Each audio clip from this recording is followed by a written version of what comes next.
Oh man, yes sirree, we are back to another episode of College Talk with Ollie Reed, the All Things College Basketball Podcast, bringing you, the college hoop fan, all things college basketball.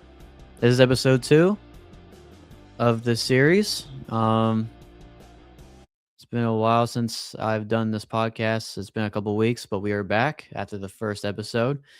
Um, Wanted to come down over here today to share some breaking news with you all. With college basketball, and we are now officially in the dog days of college basketball as of right now. March is almost here, about 2 weeks away, and we're less than 4 weeks away from Selection Sunday. And yeah, it's really happening, man. And then we'll start talking about the high school kids, then transfer portal news and the coaching carousel, which I'm about to get into as of now. Right now, some big news coming from the Little Apple in Manhattan, Kansas. Um, Head men's basketball coach Jerome Tang has been fired. Has been fired. I'm just gonna go ahead and say they parted ways, but he got fired. He got fired from Kansas State after 4 years, 4 seasons of as being the head coach. In his first year, he led the Wildcats to an Elite Eight run, where they lost to FAU in the Elite Eight, and that's when Dusty May and FAU Owls made it to the Final Four that season. And then after that, made it to the NIT in the first round, the year after, and then last season missed out in the NCAA tournament. And as of now, in present time, they are now 1-11 in the Big 12, and that's not looking good. And they had an embarrassing loss to Cincinnati last week at home, losing by 29 points. I want to say Cincinnati put 90 plus points on them, and Jerome Tang made a few choice words after the game on his post game presser, saying that it was just an embarrassment, and and mentioning about the players' names that they shouldn't beat, that most of the guys that are playing don't deserve to wear the uniform, and said that most of them aren't even going to be in a Kansas State uniform in heading into the next season. So, and of course, the AD Gene Taylor did not like that at all. And then after their loss to Houston, a couple days ago, and then I think that was on Saturday, whenever they lost to Houston, and then the day after that, the AD went ahead and made the decision to fire Jerome Tang. Apparently, Kansas State fired Jerome Tang for cause, and Jerome Tang, apparently, as of right now, has over an $18 million buyout in his contract. I think that was extending through another 4 seasons, if I can remember correctly. I want to say it lasts through 2030 or the 2029 2030 season. But I may be wrong on that. Correct me if I'm wrong. But yes, they have fired him for cause, and Jerome Tang has retained Tom Mars following Kansas State's decision to fire the head coach for cause. And this is coming from Pete Nakos from On3 Sports. Basically, it's just becoming a huge mess in general. And just another tweet from Nakos when Jerome Tang's lawyer, Tom Mars, told told On3 Sports if they plan to file a lawsuit against the school or against the University of Kansas State. He said, yes, of course, but we'll give K-State's president and AD a few days to regain their senses before we pull the trigger. So it looks like it's going to, in a couple of days, if they don't come to their senses, that most likely is going to happen. A lot of people are outraged over the fact that Kansas State is trying to do this certain tactic to not give Jerome Tang the money so they can have the money and the resources to find the next head coach. Because obviously for Kansas State, the high coaching carousel at the very top as of right now is Josh Schertz from St. Louis and Jared Calhoun from Utah State. And shout out to Coach Calhoun. But I don't think any of those two guys are taking the Kansas State job. And I think I was listening to Jeff Goodman, who was the first to report this from the Field 68, that he said that Kansas State Jeff Goodman mentioned that Kansas State is kind of like a mid-tier job in the Big 12. And to be honest with you, with Kansas State pulling off this certain tactic, it's just making life worse for them. It's just making life worse for the university. It's just making them look bad at the end of the day. That's just my personal opinion on that. But it's just not a good look. It's not a good look for the university. And honestly, it's flat out bad. It's just like y'all are the ones who hired him. They're just trying to like get off of not trying to pay Jerome Tang all that buyout money. I mean, I understand that. You can't really say stuff like that in the press conference um saying that these players don't deserve to wear the uniform. I get that. I mean I understand there should be repercussions for that. But I don't think that you should get fired for that. And for cause for that is beyond me. I understand. Hold on, let me take these off. I understand where they're coming from. I understand where everybody's coming from. This new NIL and transfer portal era that we're in right now. I understand that. I mean, these players are getting paid millions of dollars. Even the 9th and 10th players, from what I've heard from John Rothstein, I mean, most of these like role players are getting almost 100K. I know some of these players should be held accountable. I understand that to that extent. But I do know that, you know, I don't think that Jerome Tang should have been fired for that. I honestly thought that Kansas State was gonna fire him, like, once the season was over. Once the regular season was over, that's fine. But, like, fire him over that, like, a couple of days, like, 3 or 4 days after that, and they already had a game against Houston, is still kind of crazy to me. It feels weird to me, really. But, yeah, personally for me, it's not a good look for Kansas State, and if Jerome Tang ends up taking this to court, let him take it to court. He's gonna win some money back eventually. I have a feeling he will. Um, Another thing that I saw here is um, that Baylor Athletics, their athletics account on X, tweeted a blurred picture. I want to say it was probably Scott Drew. I don't know who it is, but it was like a notepad and a pen with somebody. Was this a shot? Was this like saying that Jerome Tang's most likely going to come back to be an assistant at Baylor? Because it sure is heck looking like that. And honestly, I would like it. Baylor's not having a really good year this season. I mean, they did lose two of their best assistants to head coaching jobs. John Jacobs took the head coaching job at FAU once Dusty May left for Michigan. And then obviously it first started with Jerome Tang whenever he left to be the head coach of Kansas State. So I understand that. Do want to say, though, that Kansas State, this is just not a good look. It's not a good look for you guys. And even at the top tier of that list, that no one's going to want to take that job because of that. If Kansas State doesn't end up, coming to their senses about this, be like, hey, this is a job that we want to hire like some of the best here in like the whole country. But in my personal opinion, they're most likely going to get like a mid-major coach who's had some success, but they're not going to get anybody that's like real true blue, like high major, like Jared Calhoun or Josh Schertz is like the two that I just mentioned, because those are the two that are like right on top of the boards, of the hot boards as of right now. Casey Alexander is a good fit. I've been hearing his name a whole lot in this coaching search for K-State. He's had a lot of winning seasons at Belmont. Belmont obviously has a pretty good year this season, has a lot of good players in that team. Then Eric Olson, the head coach at New Mexico, just took the job. He's already in year one, doing a really good job there in a very tough conference in the Mountain West. So it's all not possible that they'll most likely get those two coaches, and hopefully they will turn things around. But as for the university itself, it's just not a good look. And that's just my personal opinion on that. And like I said, I'm not going to be surprised if Tang actually does end up taking this to court, because he's going to get some money off of this. He's not leaving out of there with nothing. He's leaving there with something. He's leaving out of Kansas State for something. That's just my take on it.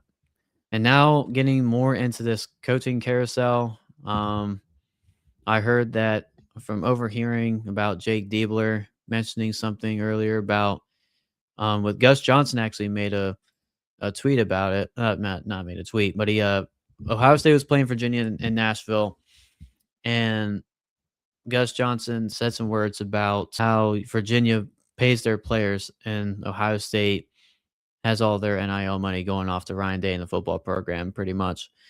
Um, the way I see it, though, is that Ohio State has the resources for literally every sport, not just football. I mean, they have really good sources everywhere there. And Jake Diebler is a heck of a ball coach.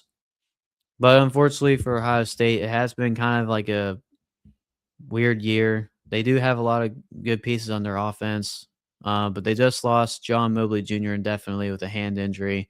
Bruce Thornton's carrying that team by a thread. Christoph Tilley is a really good ball player. I mean, like I said, I got to see this team play in person. They had high expectations heading into this year, but they have a tough game coming up against Wisconsin here in the next few days. Very interested to see what will happen there because Wisconsin is looking like a team that could make it into into March Madness. I think they shouldn't really be in the bubble. I mean, they've had some pretty good wins, pretty good marquee wins this year. They took over Michigan and then beat Michigan State. They gave Michigan their first loss, and I'll get to Michigan here in a second. But yeah, with Jake Diebler, I feel like if this Ohio State team doesn't make it to the NCAA tournament, then he's most likely out as head coach there. And I was going to make a point to that because Diebler's a good coach. You know, he comes from a coaching family. His brother, John, is an assistant at Butler. And I have a feeling that Thad Matta, who is a former Ohio State men's basketball coach, took Ohio State to a national championship and a lot of good winning seasons there. I know he's kind of on the older side. I honestly don't know what Butler's going to do with Thad Matta since Butler hasn't really had that great of a year. But Thad Matta is one of the best coaches there is, though.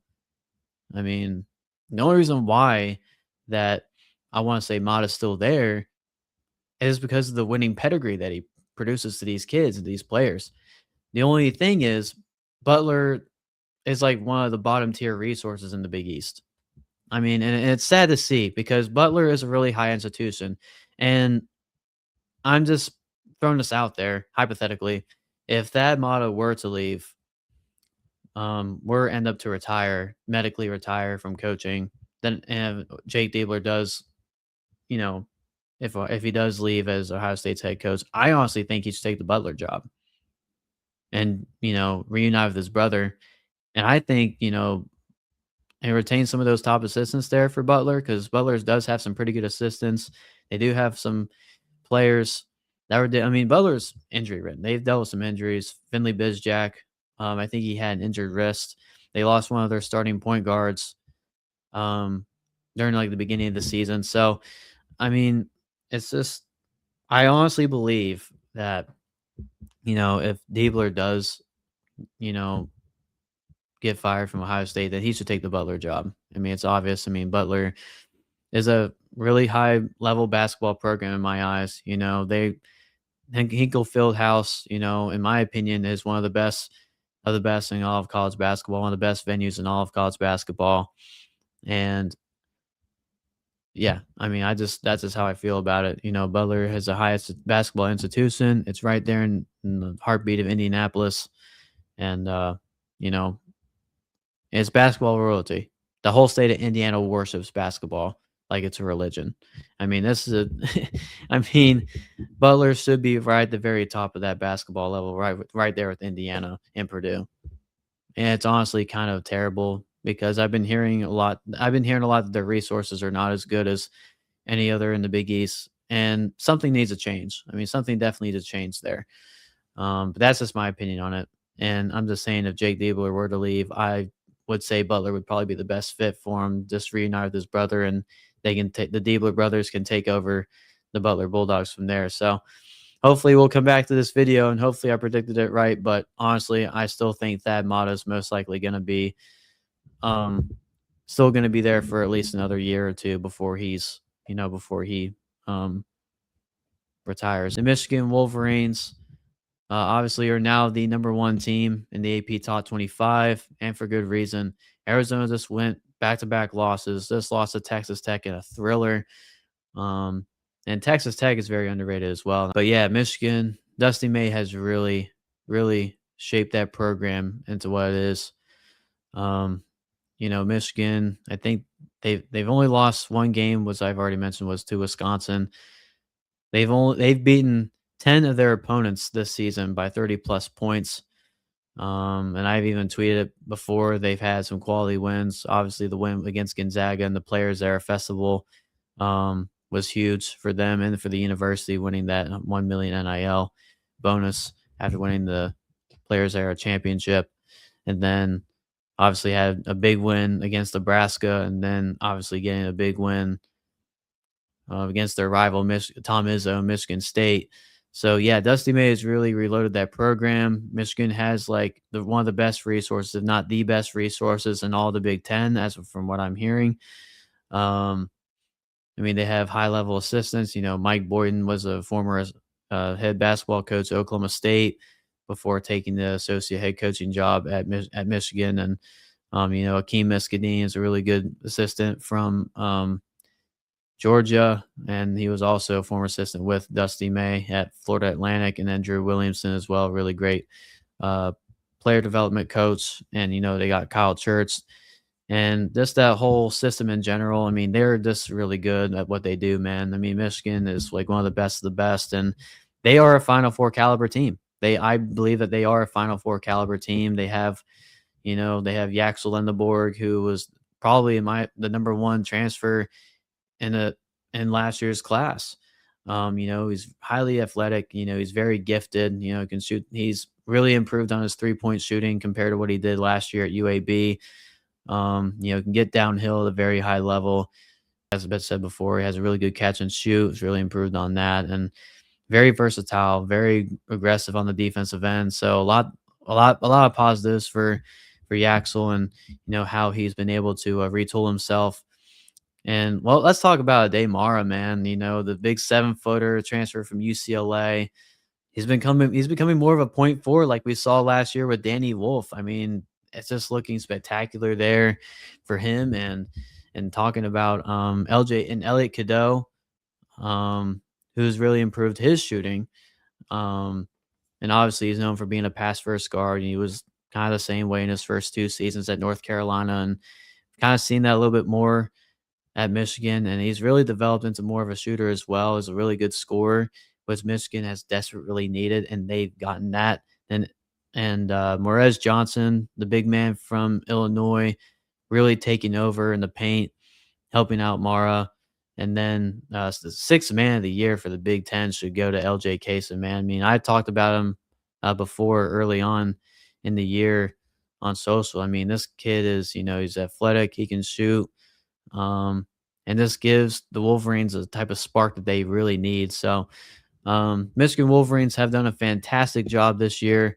They do have a couple of big games coming up here, obviously with Purdue coming up on Tuesday, and they got a game with Illinois coming up next week. So it's definitely going to be a challenging week for them in terms of where they stand the Big Ten, and close to Big Ten tournament time here soon. So, it's going to be huge for them. So, but yeah, Michigan definitely a good team on the rise. Obviously, I think they're a projected lock, in my opinion, as the number one seed in the NCAA tournament, wherever they're seeding that, probably in the East or the Midwest region. So, but yeah, Michigan, they're looking like a top favorite in that league, and they're the number one team in the country for a reason. They got size, they got athleticism. I feel like they all gel well together, and this is a team that's willing to make a run to the Final Four, if not win a national championship. I can definitely see that. So that's my take on the Michigan Wolverines. I usually mention this on the Don't Sleep Now edition of the podcast, which we're going to be bringing that into you here sometime this week. I made a tweet today about Kevin Savage III, a kid I got to see in Rock Hill, South Carolina last July. It was my first ever shoe circuit event, so I wanted to check out some of the competition there. And I'm going to be doing that an awful lot this summer and connecting with college coaches from all across the country. We're going to go to the top 4 shoe circuit events this year.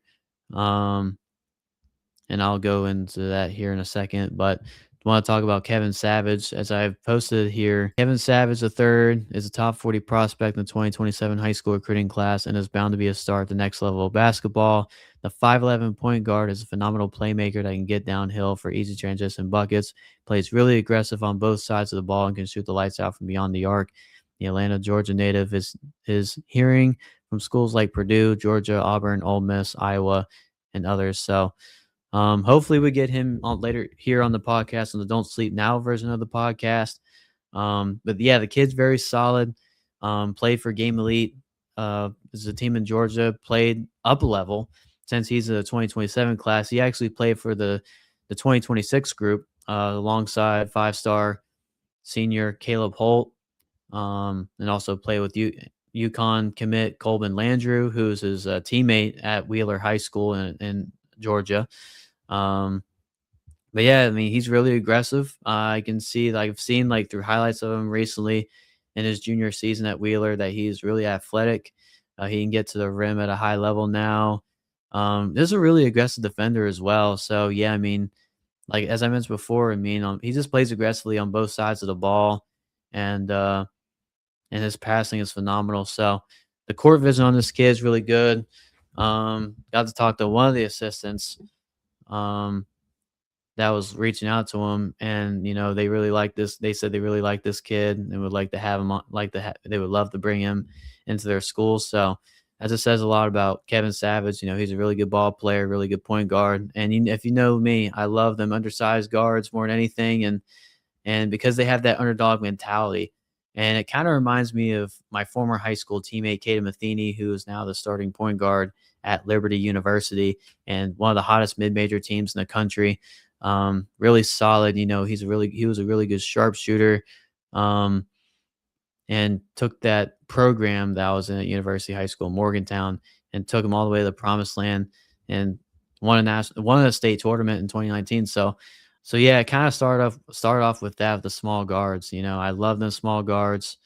Because I feel like they're looked at as the underdogs, and I have a feeling that Kevin Savage III is going to be one of those underdogs that we're going to be hearing here, and for the next 2 to 3 years once he steps onto that floor at the next level of college basketball. So wherever he goes, I mean, that program's going to be really, really excited to have him. He's a kid that is going to make headlines in the near future. So, but yeah, that's going to be my high school recruiting Monday. That's a new thing that I'm going to be producing here on the show and also on my social media. So if you guys haven't yet, please go make sure to like and subscribe to the YouTube channel, and make sure you guys go like and follow all the social media platforms. That's right down here, right here at Ollie Reed Sports on all social media platforms. If you guys haven't yet already, please make sure to give us a like and subscribe to us on Apple Podcasts and Spotify. Give us a like and review there.